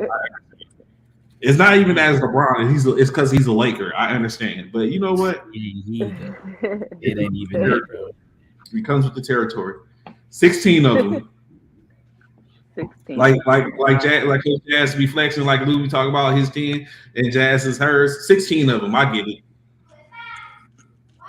Sheesh. It's tough. So we know LeBron only playing and trying to his sons get to him. We know that. Everybody knows that. In 2 more years. Do we really though? Yeah. Everybody knows that, bro. That we know LeBron is doing that only until his son get in. He ain't got nothing else left in the tank. Nothing. So at this point, Lou, I'm very sure you consider yourself a part of the era. Just like we have the eras of where you talk about Harden, Chris Paul, LeBron James, Steph Curry. I guess is Kevin Durant in that era? I guess he's in that era as well. Where do you feel like the era of basketball, particularly military basketball, is at this point right now? Coach Jazz, you're basically coming in as a new coach, so you're ushering in a new era. Where is military basketball at right now? Lou, do you feel good leaving the game where it is? Jazz, do you feel good picking up the game where it is? Yeah, look. Or maybe not if he's frozen. Nah, I think it's in a good spot as far as talent. Like the talent is crazy. I know there were a lot of great players when Lou was playing, and I know a lot of them. But gosh, everybody's so good in different sizes. Like there's not like one particular position that's excelling over the other, and I really enjoy seeing that. I'm excited to watch all Armed Forces this winter. Like I'm ready. I want to go down there and watch the daggone tournament because all that talent that's going to be there. But where's the tournament going to be at this year? Where's the tournament going to be? Benny. Armed Forces. Oh, at Benny. Yeah, driving distance for real. So I might go, but if not, I'm gonna be hoping that the great Perry is streaming. So I can watch it in my living room. Very streaming productions. Yeah, I think it's a good hands. I think I don't know what everybody else feels, but the talent that's around is really good. Mm-hmm. So, of course, it has been a great conversation which we had. Went a couple of different ways, but in state, it has always led back around to the coaching prowess and everything of Coach Jasmine Green and the JBLE Raptors, who are now solidified on the top of the military basketball world to a extent. Of course, when you have all these different factions, that makes a difference. But currently, we have NBA champions. Luke Air Force Base, Nationals, Battle of the Shields champions, JBLE, Joint Base Langley Eustis. And maybe in the future it has an opportunity to where they can meet up to where there's no conversation. It is undisputed who is the baddest in the land. Of course, we, as Jasmine has said a plethora of times today on the show, is above her now. Then they have to talk about that. And then we have to step and get a chance to see if that is. And then, of course, that's just a part of it. In state, you have to go out there and play to prove that part. But, of course, as the season is being ushered out and we get ready to go back in again, 23-24, it seems there's plenty of opportunity that's going to be out there to take a look. Do you think it's going to be hard to repeat and to hit all these targets that Jasmine going for? Running back for Battle of the Shields, running back for Nationals for the most part, or is it in the bag, as you would say? You know, I don't talk before, so okay. I like to save my talking for after. I think that's what bites most of them. But we plan on having the same team, and of course, whoever else arrives. We've had people arrive recently to this base, so it might get a little more scary for people. I don't know. It's hard, you know. I really, Bishop, I really sit and wonder. Like, I know we talked about it before, like back last year. Like, do people go with the efforts? Like, yo, I'm trying to play at Langley. Like, I want to see, I'm trying to see what I can do to get over to JBLE. so I can link up with that squad and be able to run. Like, hey, call your advisor. Hey, can I get to Langley? You got any spots for me in Langley? I would if I had a shoot. If I was putting in my bases to get moved to PCS, yeah, I put Langley at the top, and I tell them I want to play basketball. That part, I ain't mad at it either. I am not mad at it. But yeah, if there's any new people coming around, just come hoop with us and.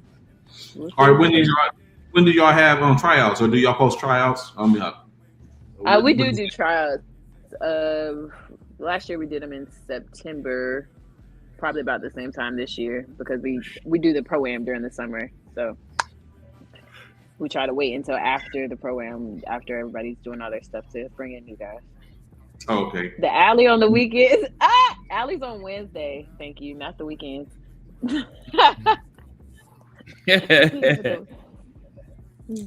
Of course, you have currently, I think Fort Moore has their tryouts. I seen a post in reference to Fort Carson, and they're having tryouts.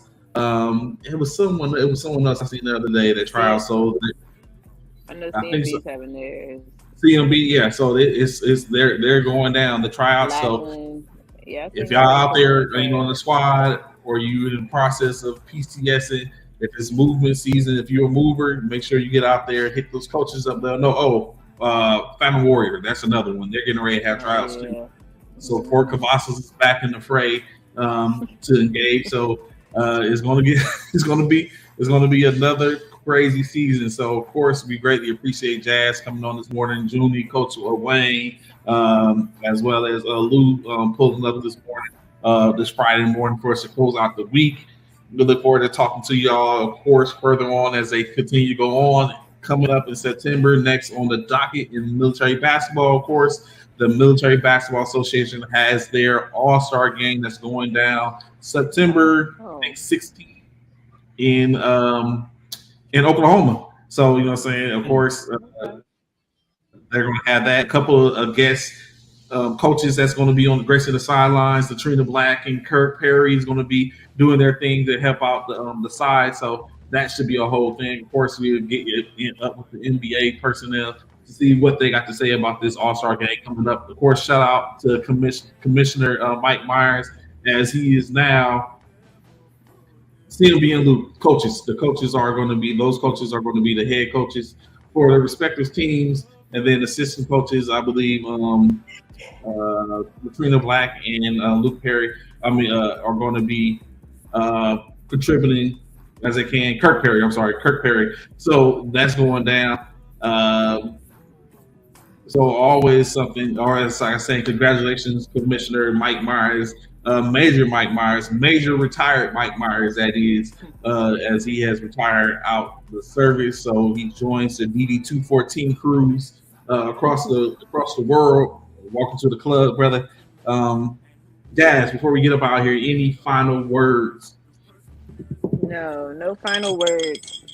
Just final noise. That's noise enough. That's noise enough. I like it, Jazz. That's what I like, Jazz. Collect all my stuff. Yeah, I like it. Put it back on my shelf. He's a collector. Yeah. He's a collector. No, thank you as always for inviting me. Oh man, we love to have you on, Jazz, as always. The metal collector. We're gonna call her the metal collector, the MC, the metal collector, the MC. It's on the show. Yeah, the metal collector. Make a shirt. Yeah, I think I'm gonna do that. Yeah, that's what's up, man.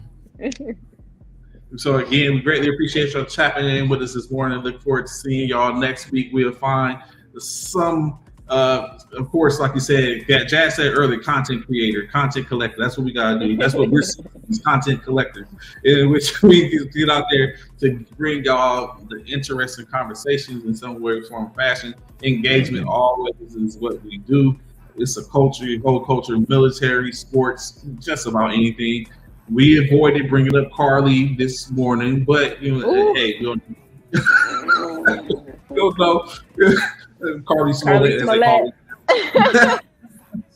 Carly Smollett this morning. But we look forward to tapping in with y'all come Monday Y'all know what it is. Y'all know the vibe. It's myself, Trade Commission, Bishop the GOAT, the champ, Coach Jasmine Green. We look forward to talking to y'all. We'll hear y'all be hearing from us again real soon. Y'all, it's Friday. Go out, enjoy your weekends. Peace out. Yeah.